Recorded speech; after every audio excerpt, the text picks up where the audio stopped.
Komiði sæl, þetta Pólitíkin, 60. og 8. þáttur, ég heiti Ingvar Pétur Guðbjörnsson. Í þessum þætti ætlum við að beina sjónum okkar að Landssambandi sjálfstæðiskvenna. Landssambandi var stofnað 17. apríl 1956 í gamla sjálfstæðishúsinu við Austurvöll og er því 66 ára í ár. Fyrsti formaður sambandsins var Kristín L. Sigurðardóttir alþingismaður. Innan sambandsins eru starfandi 13 sjálfstæðiskvennfélögum allt land. Markmið sambandsins eru meðal annars að efla þátttöku kvenna í ytra og innra starfi sjálfstæðisflokksins, að efla, styðja og hvetja konur til þess að gefa kost á sér í vali á listum til sveitarstjórna og á Alþingi, að efla, styðja og hvetja konur til þess að gefa kost á sér í framvarðasveit sjálfstæðisflokks. Óhætt er að segja að góður árangur hafi náðst á undanförnum árum og áratugum í átt að jafnrétti, en í dag eru 7 af 17 þingmönnum flokksins konur eða 41% og 55 af 113 sveitarstjórnarfulltrúum eða 49%. Oddvitar á framboðslistum til Alþingis eru 3 af 6 eða 50% og þá hefur hlutur kvenna í ríkisstjórn á síðustu árum jafnast nokkuð vel í ráðherrahópi Sjálfstæðisflokks. Gestur minn að þessu sinni er Nanna Kristín Tryggvadóttir, formaður Landssambands sjálfstæðiskvenna. Hjartalega velkomin, Nanna. Takk fyrir. Í upphafi, ef þú segir mér bara aðeins frá Landssambandi sjálfstæðiskvenna og hvert er hlutverk þess? Já, takk. Landssambandi er náttúrulega, eins og kemur inn á, gamalt félag sem hefur haft það markmið að virkja konur í flokknum í langan tíma og hefur gert það vel að mínu viti. Það hefur náttúrulega verið mismikil þörf en alltaf þörf og ég held að það hafi svona, það er svona alltaf aðal markmið að hvetja konur til dáða og hvetja þær til að láta sig kveða í pólitíkinni og því að hægrimál og pólitík er náttúrulega ekki bara kallabusiness, þetta er bara allra. Fyrir 30 árum cirka þá hefur líklega 2 konur verið ráðherrar, það er svolítið breytt stað í dag. Það er breytt stað í dag, heldur betur og það er nú alveg, múin að þakka formannum okkar það, hann hefur nú sett það alveg á oddinn alla tíða að passa upp á að það séu kynjahlutföll þegar hann er að setja saman með ríkisstjórnir. Það er líka dýrmætt skilaboð og mikilvægt skilaboð til þess að senda út og er hvatning til hvernig þá líka að þær sjá þetta og segja ég get þá látið til mín kveða og það er tekið mark á okkur hér. Nú tókstu við formennsku í LS bara fyrir nokkrum vikum. Hverjar eru áherslur LS í þinni formennsku? Já, við vorum með aðalfund núna í lok júní og fórum svo í sumarfrí og stjórnin kom saman núna í ágúst. Við hefum svona það markmið að opna starfið og hafa það opið, það hefur auðvitað verið það. COVID náttúrulega síðustu 2 árin hefur svona aðeins sett strik í reikningin en mín markmið í þessum efnum er auðvitað bara að virkja starfið og að sýna það er gaman í sjálfstæðisflokknum og það er gaman að vera kona í sjálfstæðisflokknum. Við viljum auðvitað virkja konur bara til þess að taka þátt og sýna að við höfum mikil málan að leggja. Þú voru aðeins áðan yfir kvenna í forystusveit flokksins og það er auðvitað kona varaformaður og hafa verið konur varaformenn núna í langan tíma. Við erum með fjölda oddvita í sveitarstjórnum og það er helmingshlutföll í oddvitum til Alþingis. Þannig að það hefur náðst töluverður árangur. Hvað hefur LS verið að gera til að auka hlut kvenna og svo byrja einhverjir þegar þeir sjá að þetta er allt bara gerist án einhverja kynjakvóta? Er þörf á LS? Já, það er þörf á LS þá. Og það er alveg rétt. Við höfum verið með konur varaformenn lengi og þær hafa verið ritarar og það er ekki ennþá komin formaður hjá flokknum sem er kona. Við erum ennþá bara með kallkyns brjóstmyndir alla veggi. Þannig að það er algjörlega einnig stað fyrir því. Þú spyrir líka hvort það sé þörf á LSI, ertu til að segja mér aðeins svona? Já, ég bara var alltaf hvað þið hafi verið að gera alltaf auka hlut kvenna? Já, akkurat. Þar var, við settum til dæmis síðasta stjórn Landssambandsins sett upp bakvarðarsveit kvenna. Þar sem við ákváðum að fara í það að taka saman það svo svakalega mikið af öflugum konum sem eru miklu reynsluboltar í flokk. Og við fengum þær til liðs við okkur til þess að fara í svokallaða bakvarðarsveit til þess að hvetja nýjar konur til að taka þátt. Og þær hafa þá verið til taks og gefið upp símanúmerið sín og tölvupósta og verið sett í samband við þessar konur sem að vilja sækja fram og leiðbenda með þess og svona verið þeim innan handar. Og ég held að það sé mikilvægt líka að geta miðlað áfram og geta leiðbend konum áfram í það sem Þannig að konur sem eru nýjar í pólitík eða eru að hugsa að þetta þennan veg, þær geta þá hringt í aðra konur sem hafa reynslu og fengið. Já, ekki spurt. Og það er bara, og jafnvel sko konur, hvort svo sem að þær setja sig á hana lista eða ekki, að það veit ég það bara fyrir víst. Þær eru allar svo mikið tilbúnar til þess að aðstoða. Og við náttúrulega svo nefndi líka ekki þurft neina sérstaka kynjakvóta til þess að ná þessu markmið okkar, að við erum komin upp í yfir 40% bæði sveitarstjórnum og inn á þingi. Og það er auðvitað að mínu viti eina leiðin að þessu. Það á ekki að vera þvingað í gegn. Auðvitað er það þannig að þetta er ennþá þannig að það er 40% konur en ekki 40% kallar, en það er þetta 40-60 markmið sem við höfum sett til dæmis fyrir stjórnarfyrirtækja og það er að nást hjá okkur allavega án einhverja sérstakra kvóta og ég held að það sé mikilvægt. Vonandi síðan einhvern tímann seinna meir verður þetta ekki einhvers konar sérstakt átak, heldur verður þetta bara sjálfsagt og maður þurfi ekki að tala þannig sérstaklega eitthvað við séum að ná árangri í jafnréttismálum, þetta ætti að vera sjálfgefið.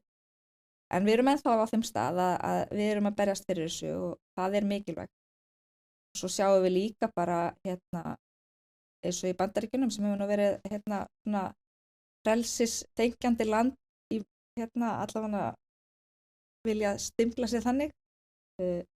Eru miklar afturfarir í varðandi rétt kvenna og frelsi kvenna til þess að ráða yfir eigin líkama. Og ef að þetta getur gerst árið 2022 þá held ég að það sé allavega alls ekki tímabært fyrir okkur að fara eitthvað að pakka saman og segja að þetta er komið. Hárrétt og það er auðvitað áhyggjuefni að svona skuli gerast í Bandaríkjunum. Hvernig stendur Sjálfstæðisflokkurinn þínu mati að jafnréttismálum? Hverjir eru helstu styrkleikarnir í okkar starfi og hverjir eru helstu veikleikar? Styrkleikarnir eru náttúrulega fólkið. Það er fólkið og það er hugarfarið. Það er hugarfarið líka að þetta sé eðlilegt að það sé bara konur og kalla til jafns í ríkisstjórnarborðið eða í bæjarmálunum eða í efstu stöðum sem hægt er að hafa í pólitík. Það eru gífurlegir styrkleikar fólknir því og ég held að sama skapi að þá svona veikleikar eru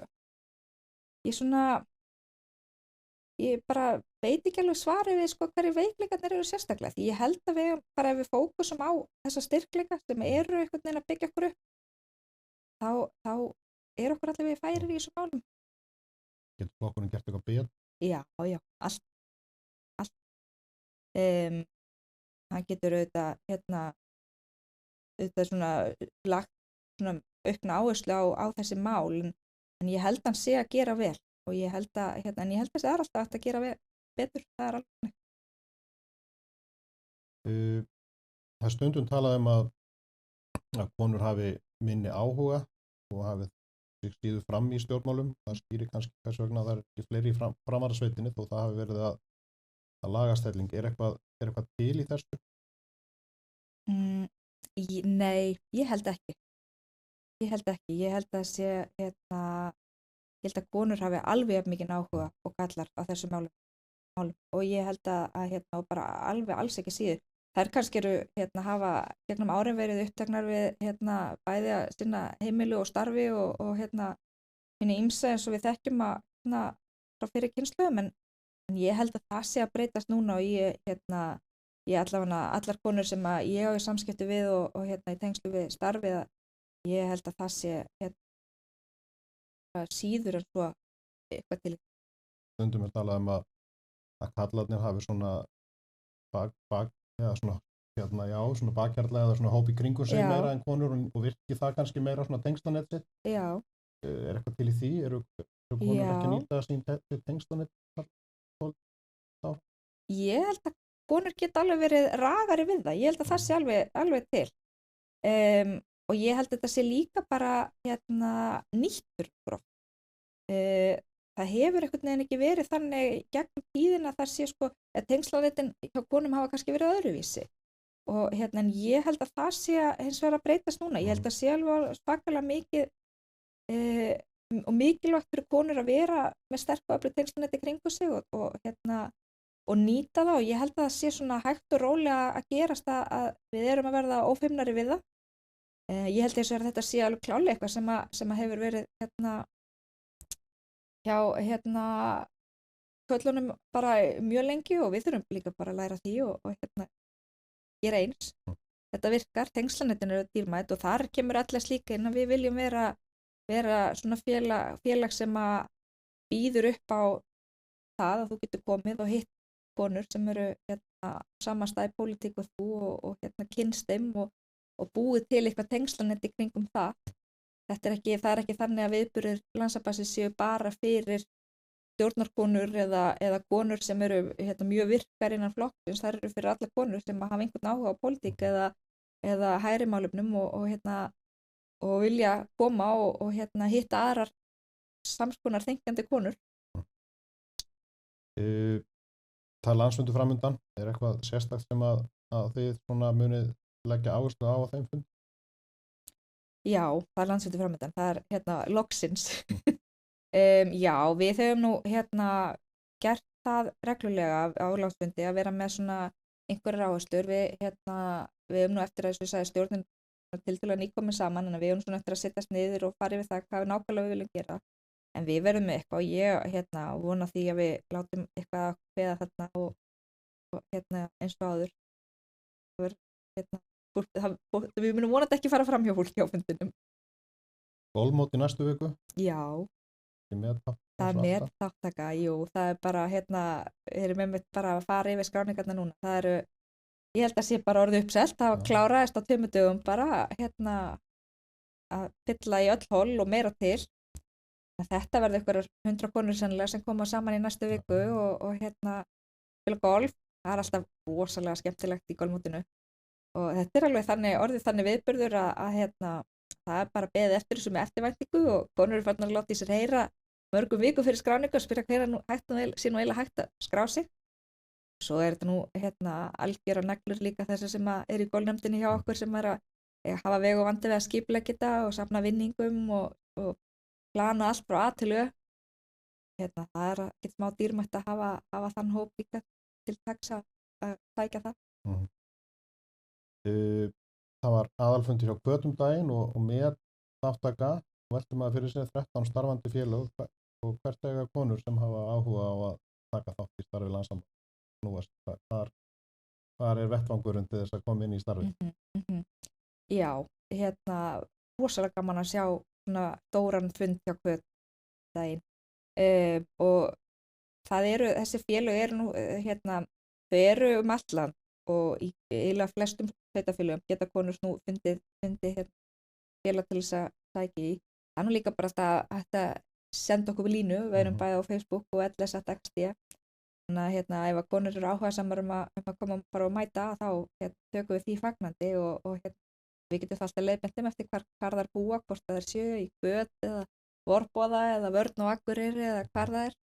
Þannig að en það er nóg að félagsskap að hafa og mikið að vera og það verður vonandi, við ætlum nú svolítið að rífa okkur að stað svona upp úr COVID-árunum og reyna að heyra upp ykkur að góða dagskránun í haust, þannig að það verður örugglega nóg að vera og mikið hægt að gera.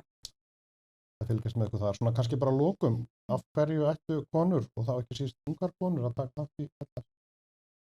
Já, það eru svakalega margar ástæður fyrir því, en þetta er náttúrulega skemmtilegt til að byrja með, þetta er góður félagsskapur, það eru skemmtilega konur þarna.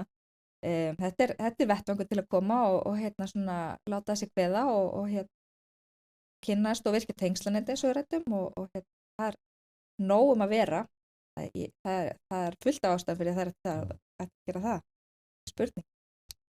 Við hvetjum konur til að fylgjast með ykkur á samfélagsmiðlum og taka þátt í starfinu. Við látum þetta verða loka orðin af þessum 68. þætti Pólitíkurinnar.